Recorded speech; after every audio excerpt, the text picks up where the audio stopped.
Bellibolt is currently rated as the #1 overall Pokemon in the Open Ultra League, and honestly, I don't really understand what all the hype is about. Sure, it's got Sucker Punch, it's got Parabolic Charge, it's got Zap Cannon, so you have all the elements of a solid Pokemon. A fast attack that generates energy and deals damage, plus provides typing coverage, a charge attack that's low energy cost that boosts your defense, and a super hard hitting charge attack in Zap Cannon that can absolutely fry Pokemon even in neutral matchups.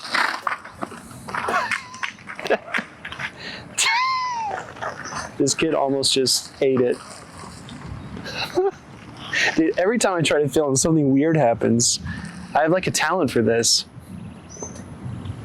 Anyway, kid was doing a wheelie, almost totally wiped out. Let's try that again. So for this video, I not only built the #1 overall ranked Pokemon in Bellibolt, I also built 2 Fury Cutter users because I wanted to use that newly buffed fast attack that generates energy insanely quickly. Those Pokemon are going to be Shadow Crustle and Genesect with Chill Drive. I'm going to save swap that Shadow Crustle and then leave that Genesect to close up. Let's get right into it. Game #1, Bellibolt in the lead versus Lapras. Honestly, the best lead situation we could probably ask for. Opponent swaps into Cradily, and I've got the bugs ready to go. This is a Fury Cutter Shadow Crustle with X-Scissor and Rock Slide. I wanted to build this Pokemon for a long time. It took a lot of XLs, but I definitely think it's worth it. Look how much damage we just did to that Cradily, and I expect that Stab Rock Tomb is going to do the most damage to my respective Shadow Crustle, so I'm going to go ahead and shield even though it drops my attack, and then Fury Cutter all the way down. I assume my opponent will bring back in the Lapras, and they do. As you can see, Rock Slide costs just a little bit more energy than that X-Scissor, but I think I can still get to 2. We're gonna go and throw this first Rock Slide into that Lapras. It does a ton of super effective damage. Again, getting stab on both of these charge attacks is honestly insane, plus the fast attack as well. Sparkling Aria connects. Oh, I could have gone for the X-Scissor there, but I was still learning exactly what my Shadow Crustle could tank, so I do get farmed down.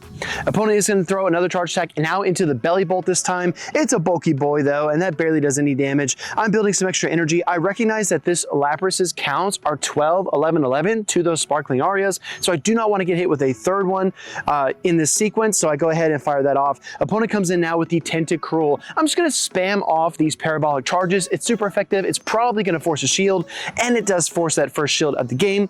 My objective here is to just get the shields away from the Tentacruel and then try to close up with some charge attack pressure. Opponent is going to get to the Scald though, so I am forced to shield that, and it does drop my attack. So now I'm going to overcharge a little bit before going into the Genesect. I'm dealing a lot of neutral damage with the Sucker Punches, so I don't mind that matchup too much, but I am worried because this Pokemon is a little bit on the flimsy side. And yes, Scald hurts quite a bit. I'm going to go ahead and throw the X-Scissor here into that Tentacruel, hoping to get a shield.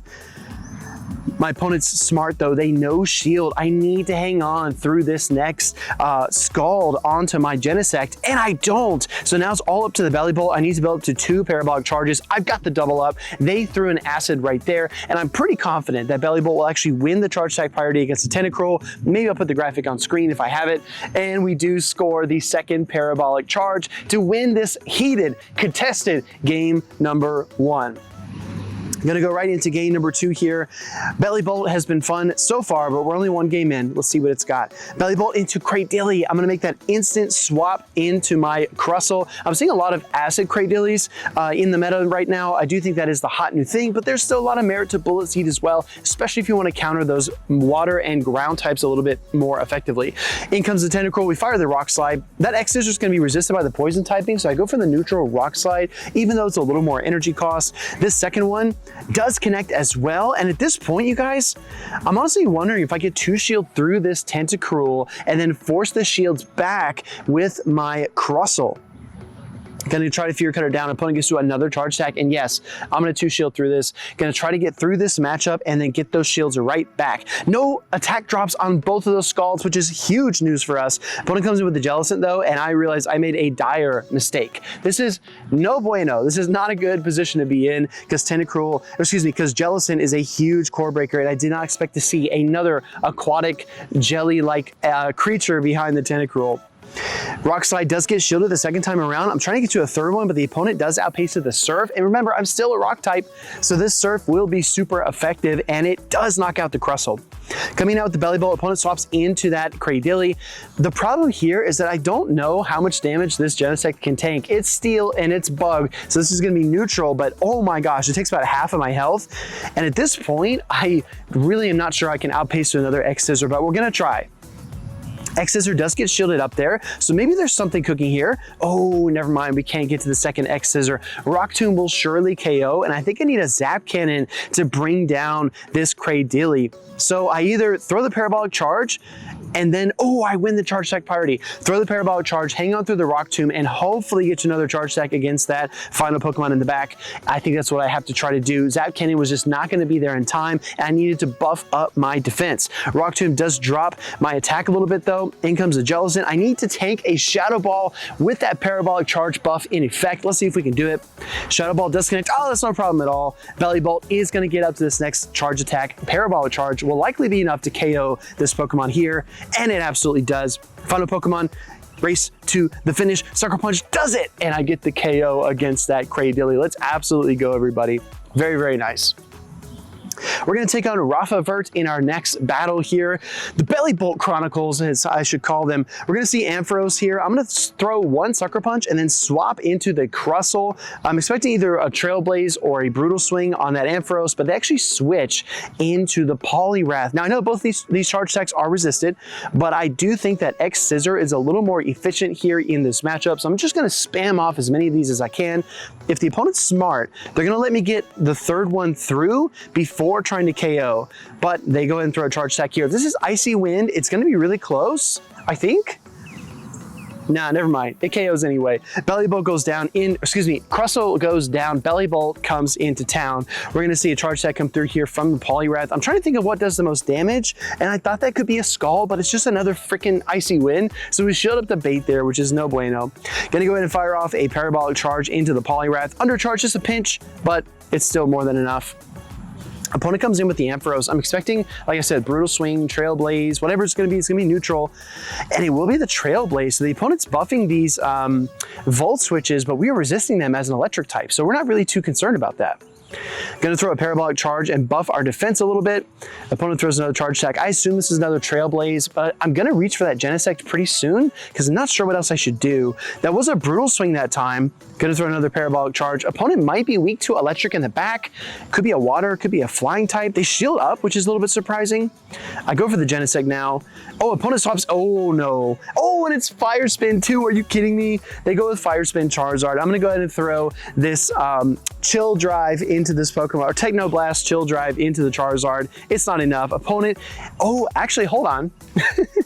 Opponent Charizard is going to throw the Dragon Claw, and we are able to Sucker Punch down, which is really nice, but the opponent still has a shield, and they have a move as well. You could argue if they didn't have a move there, we were just one Sucker Punch away from winning that battle, because we could have thrown 2 Sucker Punches for the KO in the midst of 1 Volt Switch. So that game was honestly pretty close. I was a little bit surprised to see the Fire Spin Charizard. I mean, I'm used to seeing like Wing Attack or maybe Ember or the occasional Dragon Breath, so that was a little bit scary. Typhlosion in the lead this time. I'm gonna go for the Crustle. And oh, it actually come in with Greninja. Interesting, interesting. So we can hit that Typhlosion with the Rock Slide, of course. We can hit this Greninja with the X-Scissor. So we've got a lot of utility here. And I think, I can't tell because this like big brick Pokemon is just in the way. But I think this is a Bubble Greninja actually. No, it might be Water Shuriken. I did battle a Bubble Greninja earlier, so maybe I'm getting my wires crossed. We get the second shield there with the X-Scissor, and my goodness, am I dealing a lot of damage. That Typhlosion only got 2 Incinerates, so if I'm able to fast attack down, I will be able to get to a charge attack before it will. I'm gonna go ahead and come in with the Bellibolt here. Gonna no shield this. I think this is Night Slash, and it is. Oh, they come back in with the Typhlosion. I'm going to throw 2 of these Sucker Punches into the Parabolic Charge. I cannot go into Genesect for obvious reasons. So it's going to be up to Bellibolt to stop this Pokemon. I got to make a call, everybody. Got to make a call. Oh, and we call it the Thunder Punch. Let's absolutely rock and roll, everyone. Absolutely insane. Opponent is going to go for 2 more Incinerates. This is likely the Blast Burn, so I'm going to go ahead and shield. Excuse me. and I get the full Sucker Punch down, but I am out of shields. Opponent comes in with the Greninja. If I was better at counting, I probably could have just Sucker Punched that Pokemon down, but instead I throw the Parabolic Charge. Opponent, oh, their last Pokemon is Feraligatr, and I know it's gonna be 5 Shadow Claws to that Hydro Cannon. I don't know, I'm not confident that I win the Charge Attack priority, so I'm gonna go ahead and stay in here and weaken this Pokemon as much as possible. I would have pushed up for the CMP if I was confident I could win it, but I need to do some more research on Bellibolt. Coming out with the Genesect, I think I can easily absorb a Hydro Cannon here. That's gonna be no problem at all. Hydro Cannon connects. Genesect actually loses quite a bit of HP, but I am able to Fury Cutter down, which is nice. It's been a good set so far. Let's finish it out strong against Valhalla, 86. They're gonna leave Skeledirge. Like I did with the Typhlosion, I do have the potential here to throw one move and then swap, and that is what I do. It looks like if you do that, you're actually gonna CMP tie on turn 16 with the Incinerate user. So that's a good note. Maybe if you don't throw the Sucker Punch and you immediately just go straight into the Crustle, you outpace. So keep that in mind if you are gonna play this Pokemon. Opponent is gonna get to another Charge Attack. I'm gonna go on the Charge Attack priority, but the problem now is I don't know if I can endure the Incinerates afterwards, so it might be pointless for me to shield because my opponent will just farm me down and then I'll have no shields and whatever Charge Attack they have will just come right through. So I do want to avoid that. I'm gonna go for the Parabolic Charge here against this Skeledirge. One of the coolest names ever. I don't know what the what do you call it, entomology of the name is, or how that name developed, but man, Skeledirge, awesome. Torch Song is gonna get shielded up there. I'm gonna try to outpace, but the opponent gets to another freaking Torch Song. It's so fast, it's so good, and this is gonna cook. Oh, Bellibolt hangs on, and I'm able to Sucker Punch down. I gotta move bang. I'm gonna go for the Genesect. Oh, hold on, it's a Venusaur, but I still don't know the third Pokemon yet. Venusaur Frenzy Plant is going to be double resisted, just like it is against the Fortress, because I am Bug and Steel, so I'm not really worried about it. I'm going to go ahead and throw the X-Scissor. This is only going to be neutral, right? Because Poison is going to resist Bug while the Grass is weak to it. So it does chip down the Venusaur a little bit, but I'm trying to leave this matchup with some energy so that I can handle whatever that third Pokemon is in the back. Frenzy Plant connects. Opponent does make a switch, and it's Feraligatr. Interesting. I need to know if 2 X-Scissors will be enough to KO. Let's find out, everybody. 1 connects. Not even gonna wait. I'm gonna go straight into the Bellibolt and throw this Parabolic Charge. I did not want to take a Shadow Claw. It seemed a little bit risky. And I do give away 2 Vine Whips to the Venusaur, but I've got that X-Scissor locked and loaded. So this Venusaur stands no chance. Gonna be able to go ahead and throw that X-Scissor and pick up the KO. I believe we're gonna go right into the next battle here. Let's take on Montoya. They're gonna lead, oh, Hisuian Decidueye. I actually had to look up this Pokemon's moveset after the battle. I have not seen one of those in a very, very long time. In comes the Skeledirge here. I'm gonna try to time this just so I get as many Fury Cutters as possible. They gain so much energy. You really want to get as many as you possibly can and not make a mistake with your counting if possible, right? Opponent's gonna throw the first Torch Song. Oh, that Rock typing coming in clutch. I throw 2 Fury Cutters just in case DRE is triggered and I don't get my Charge Attack, and I am able to get the second Rock Slide. So I'm feeling pretty good. Hisuian Decidueye is still a mystery to me. I do learn later that it has Aura Sphere, which is going to hurt quite a bit. I think Aura Sphere Aerial Ace is the recommended moveset on that Pokemon, so a little bit of an interesting set. I mean, I might try it at some point, but just like Chestnut, Grass and Fighting is a really peculiar combination. If you're not seeing too many flying type opponents, I guess it's okay, but we'll think about it. Parabolic Charge doesn't quite pick up the KO. In comes the Hisuian Decidueye. I go with the Genesect, and I don't know the pacing. I believe that's Magical Leaf. I don't know the pacing on that, so I am going to go ahead and shield. Aura Sphere, I'm really glad I did shield, because that would have been a stab fighting type attack, and I know I let that last fast attack through, but don't really care because X-Scissor is enough to pick up the KO. I can Fury Cutter down that Skeledirge. I just need to hold my energy and not let my opponent catch. That's the main goal here. Coming in with the Golisopod, okay. Water and Bug, it's gonna take about 5 seconds for that Charge Attack to come through, whether it's Aerial Ace, Aqua Jet, or X-Scissor. Oh, it's Charge Attack priority. I went a little bit over, so I'm gonna be forced to take this Charge Attack. And also their switch timer is probably coming up soon. They sent in the Skeledirge, but we Fury Cutter down, and that is gonna be game, everybody. We were ready for it, and we're able to win that battle. Let's absolutely go. Gonna go ahead, a goofy. Gonna go ahead and claim my set rewards there for rank 14, heading up to 15 pretty soon. Let's take on Raiden. Any Mortal Kombat fans out there? Radiant's gonna lead this Cradily, and I now have realized I'm gonna be super disappointed if they do not have an electric type Pokemon on their team. Let's find out. X-Scissor does get shielded up there, and they are gonna throw the Rock Tomb. I'm gonna shield in kind. The thing is, this Pokemon is 7 and then 6 to the Rock Tomb, so I will outpace. Opponent comes in with their own Bellibolt. We see the Belly Boy on the opposite side of the field. Now, see, that's why I chose the tennis court, because the green, the blue, the yellow, I mean, it kind of looks like a right? Right? You can see it, right? Right? Yeah, you can see it. You can totally see it. Opponent's throwing a lot of parabolic charges, trying to buff up their defense. I come in with my own Bellibolt here, and I know that the Zap Cannon will KO, and I know that the parabolic charge will not. So I go up for the Zap Cannon here. It looked like a charge attack priority, but it was a little bit of stutter lag, and my opponent does throw the Sucker Punch. Zap Cannon connects. Bye-bye Bellibolt. I feel like that should be a song. Opponent is waiting at their switch timer. They come back with the Cradily, and I'm taking a lot of acid damage over time, but I am able to get to the parabolic charge just to stall this out a little bit and try to buff up my defenses. Although I still think I faint to a Rock Tomb at this range. If I don't, it's gonna be super, super close. If they throw the Grass Knot, I think it will KO. Let's find out. Rock Tomb, oh, actually with all the parabolic charge buffs, I hang on. Oh, I get greedy there. Greedy as Chief strikes again. I try to make the move. Instead, I do some weird swap shenanigans where I send out the Genesect, then swap to the Shadow Crustle, throw the Fury Cutters, trigger the charge attack priority, force a shield from the opponent, force them to throw energy, and now I'm gonna have to lose my Crustle and go with Genesect. Genesect versus the Jellicent though, this is a bad, bad, bad spot to be. Now I really wish I would have banked my Bellibolt for a rainy day. Surf does connect, and seeing that damage, whew, that's very disheartening. Both these charge attacks are resisted, but I did look it up.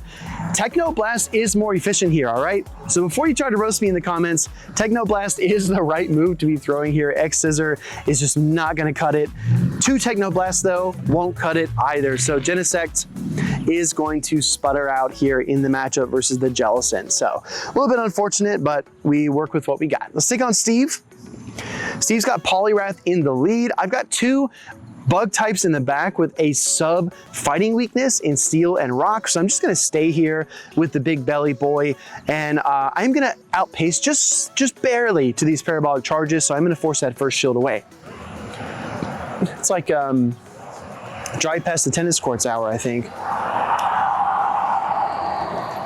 Dynamic Punch is gonna get shielded up there, which I am happy with that shield. I'm happy it's not another Icy Wind bait. That's a very good position for me to be in.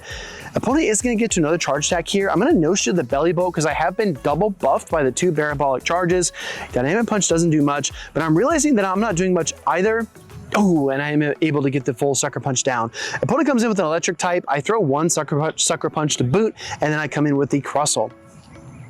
If this is the Trailblaze, it's gonna be neutral because Bug does resist the grass, but it is just a brutal swing. I'm trying to throw 3 Fury Cutters and then the X-Scissor, and I think I did it right. I think that was it. X-Scissor does get shielded up there. Gonna try to go for another one, but the opponent gets to another charge attack. I think I can hang on through a brutal swing. Let's see, everybody. Oh, and we do. Oh my goodness, Crustle. Crust boy coming at you. Krusty Krab, right? Krusty Krab, literally. Opponent comes in out with the Staraptor, and all I gotta do is bring out the Genesect and put that chill drive to work, everybody. That Bellibolt's waiting in the wings. I wait on my switch timer, and I don't know the counts on the Staraptor, but you know what?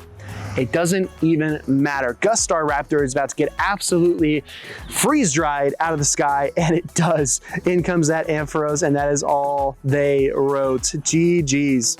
We got one more battle. If you've enjoyed these games, let me know down in the comments below. Let's take on a fire-type Pokemon in the lead, something we've done a couple times already before. Let's do it one more time. This time it's a Talonflame. So I am able to pace to the parabolic charge before they get to the first flame charge, Brave Bird, Fly, whatever it might be, and I do pull away the shield, which is really nice. I've seen an uptick in flame charge Talonflame as of late. I do think it is a powerful Pokemon, and that's what we have here as well. Oh, I actually go on the charge attack priority. I don't know if that was ideal or not, but I do recognize that I can go ahead and throw on the CMP, take that second shield most likely, or take down the Talonflame. So either way, oh, I actually take the Talonflame, which is pretty nice. Opponent comes in with the Wall Rain. Oh my goodness, it's Walrus time, everybody. I have not seen this Pokemon in quite a while, but it's a old fan favorite from years past.